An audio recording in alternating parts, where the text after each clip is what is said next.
to tell us about the outcome of the third trialogue. You have the floor, Rapporteur.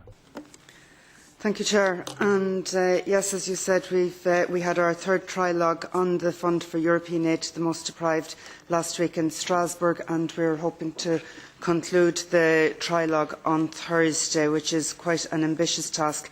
I'd like to thank everybody, the shadows and the groups and all of the staff for their assistance in this. There have been a number of technical meetings as well, which has greatly assisted and helped to speed up some of the processes. As we reported already, the Council had come up with some different and new proposals in relation to the programme. The main aspect was primarily the proposal for a new operational programme for social inclusion activities. This would be for countries that did not want to distribute food aid. And we are looking at accepting this on the basis that, first of all, these social inclusion activities that there would be no overlap in any way with the European Social Fund, and also to ensure that the new operational programme will be targeted specifically and exclusively at the most deprived. And we are satisfied with the assurances and safeguards that we are putting in place there, and provided that we can sign off on all of those assurances and safeguards, we think that that will present a good solution. Also previously reported that we are looking at the revised budget allocation, and we are very pleased that, in fact, that the committee and the Parliament's demands that there be 3.5 billion for this fund rather than 2.5 billion have been taken up, and that there will be full use of that. The transitional arrangements are also being put in place. The Parliament has been very united in ensuring that some of the key areas where we had made changes to the Commission's proposals are still kept intact, and one of the primary areas that we were very concerned about was the partnership principle, the involvement of stakeholders, and we are working towards ensuring that the partnership principle is not diluted in any way. We were also concerned at some of the Council proposals in relation to the issue of dealing with food donations or donations of food that might otherwise be wasted, and developing synergies with policy in relation to food waste. And again, we are trying to work through proposals that will indeed safeguard the Parliament's proposals as well.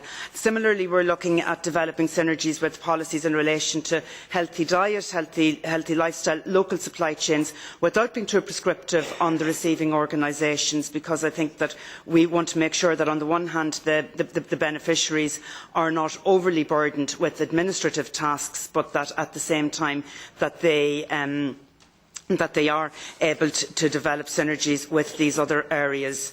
Thanks to yourself, Chair, in particular in relation to the issue of delegated acts and implementing acts, we are working towards resolving a number of the issues that we had in relation to those issues.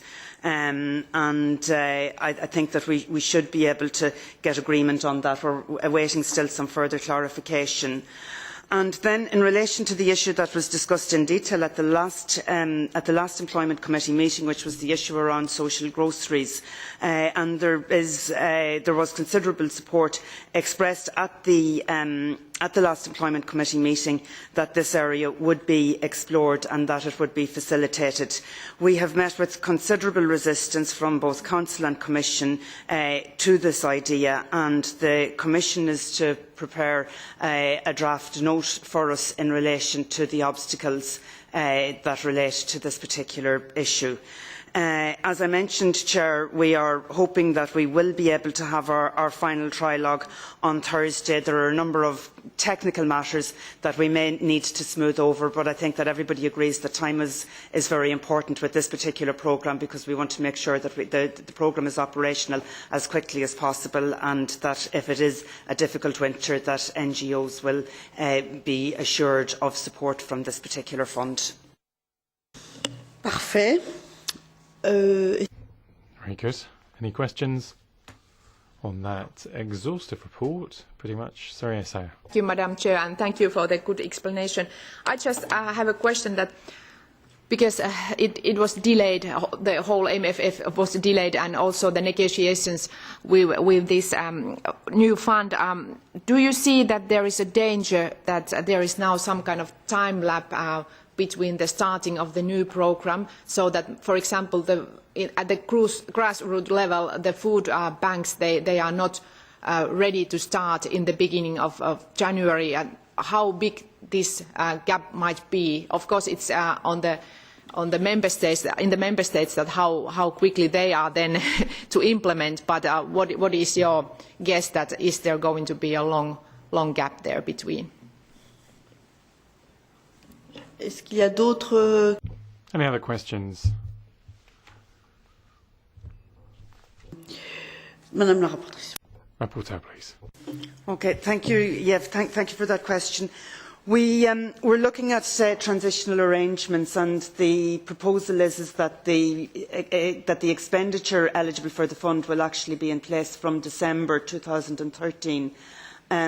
So that member states are currently preparing their programmes already, regardless of the fact that the programme hasn't been finally adopted. All member states are aware of the programme, and the funding will be the eligibility of the funding will be from the 1st of December. Member states are aware of that as well. So there may be an issue of bridging finance, but I think in general, once we are sure that we will get the proposal through in as speedy a manner as possible, I think that there should be no issues for the charities in relation to the transitional arrangements, and that was one of the issues that we were very anxious to put in place, and that we have been negotiating at trialogue, that there will be transitional arrangements in place. Voilà l'état exact de la situation. Well, that's the state of affairs in the negotiation for the trialogue. The Parliament's delegation has really insisted on these transitional arrangements being used. And for member states, this will bring a lot of pressure to bear, because to get into the next campaign, member states need to move forward on the directive and preparing these implementing conditions. And this is something that member states have seen with all legislative bases, and this is something that's come up specifically here. But as the rapporteur says, and this is taken into account with the provisions that we've brought in with the transitional arrangements. Well, if you've got nothing else to say, then this concludes our meeting. The next one is on the 5th to the 9th of December. 5th and the 9th of December.